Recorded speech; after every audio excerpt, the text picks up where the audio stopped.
સુરતના વરાછા વિસ્તારમાં એસબીઆઈ બેંકમાં 50 લાખની લૂંટ કરનાર આરોપીને ક્રાઇમ બ્રાન્ચ અને વરાછા પોલીસની ટીમ તેણે જ્યાં બંદૂક છુપાવી હતી ત્યાં લઈ ગયા હતા અને ત્યારે મુદ્દામાલ શોધતી વખતે આરોપીના હાથમાં બંદૂક આવી જતા વરાછા પીઆઈ પર ફાયરિંગ કર્યું હતું. જોકે 100 બચાવમાં પીઆઈ સાથે આવેલા એસીપીને આરોપી પર ફાયરિંગ કર્યું હતું અને આરોપીના પગમાં ગોળી વાગી હતી. જે મામલે કીમ પોલીસ દ્વારા આરોપી વિરુદ્ધ એટેમ્પ્ટ ટુ મર્ડર કલમ હેઠળ ફરિયાદ નોંધવામાં આવી છે અને આજે કીમ પોલીસ તેમજ ઉચ્ચ અધિકારીઓ તપાસ અર્થે ઘટના સ્થળે પહોંચ્યા હતા, જ્યાં એફએસએલની ટીમ પણ ઘટના સ્થળે પહોંચી નમૂના એકત્રિત કરવામાં લાગી હતી.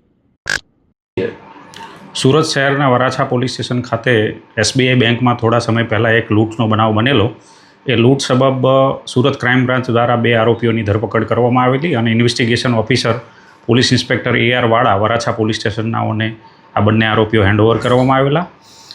એ આરોપીઓ છે એ રિમાન્ડ ઉપર હતા. એ દરમિયાન એક આરોપી શુભમ ઠાકોર જે છે એ ક્યાંય કોઈ જગ્યાએ કંઈ વસ્તુ છુપાયેલી અને સંતાડેલી હોય એ બતાવવા માગતો હોય, જે સબબ ડિસ્કવરી પંચનામું કરવાનું હોય, આ ઇન્વેસ્ટિગેશન ઓફિસર AR વાળા અને સાથે ક્રાઇમ બ્રાન્ચની ટીમ અને એસીપી KI મોદીનાઓ પોલીસ જાપ્તા સાથે આજે ડિસ્કવરી પંચનામાની જગ્યા ઉપર પહોંચેલા અને એ ડિસ્કવરી પંચનામા સબબ આજે આરોપીને લઈને કુરસદ કન્યાસી રોડ ઉપર કાચા રસ્તા ઉપર આ આરોપી સામે ચાલીને જગ્યા બતાવેલી ત્યાં લઈ ગયેલા અને એ દરમિયાન એની જે પિસ્તોલ સંતાડેલી હતી અને મોબાઈલ સંતાડેલી હતી એ જગ્યાની નજીકમાં લઈ જતા આ આરોપી છે સંતાડેલી પિસ્તોલ છે એમાંથી પોતે નાસી જવા માટે થઈને એક રાઉન્ડ ફાયર પોલીસ ઉપર કરેલું અને એ ફાયરિંગ દરમિયાન પોલીસે સ્વ બચાવમાં એક રાઉન્ડ ફાયર કરેલો અને એ રાઉન્ડ જે છે એના પગમાં વાગતા એને ઇન્જરી થયેલી.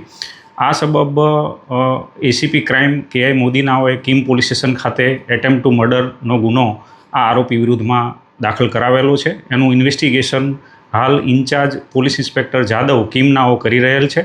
આ ઇન્વેસ્ટિગેશન સબબ જે સીન ઓફ ક્રાઇમ છે એ જગ્યાનું આજે FSL અધિકારીની સાથે ઇન્વેસ્ટિગેશન કરી અને પંચનામું કરવામાં આવેલું છે. આરોપી વિરુદ્ધની જે કડીઓ છે અને એના પુરાવાઓ છે એકત્રિત કરવાની કાર્યવાહી હાલ ચાલુ કરેલી છે અને ઇન્વેસ્ટિગેશન ચાલુ છે.